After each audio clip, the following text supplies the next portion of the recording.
हुजूर को दफन करके लौटे, तदफीन से फारग हुए, कब्र मुबारक में उतारा, हुक्म पूरा किया।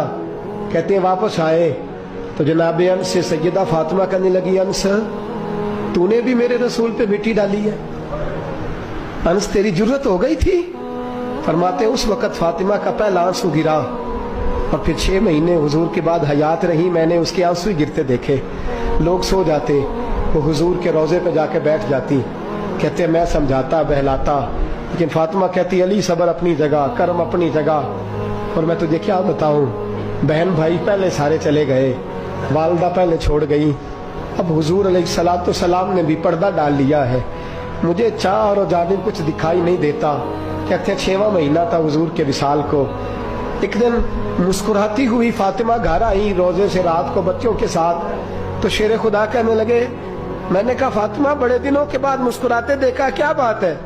तो कहने लगी अली आज मेरी आंख लग गई थी, मुझे हुजूर ख्वाब में मिले हैं, तो मुझे हुजूर ने कहा तू रोती क्यों है? तो मैंने कहा महबूबा मेरा दिल नहीं लगता। तो फरमाया बेटी तैयारी कर, तू मेरे पास आने वाली है।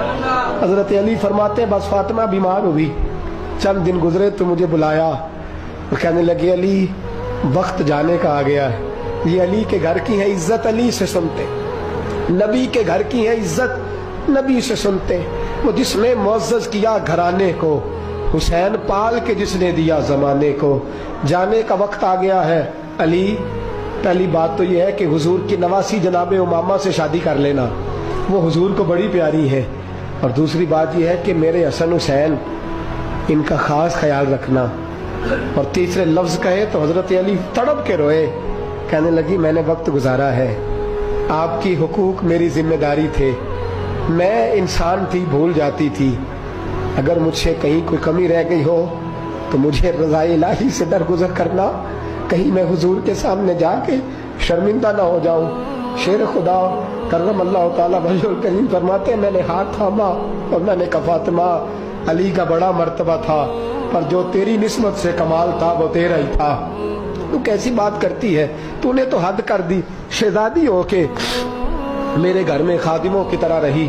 हजरत फातिमा रज़ियल्लाहु ताला अन्हा का दूसरा हुक्म ये हुआ कि मुझे रात को दफनाया जाए। और फरमाया मेरे पहले मदीने में ऐसा नहीं होता था, ये हजरत फातिमा ने सबसे पहले कहा।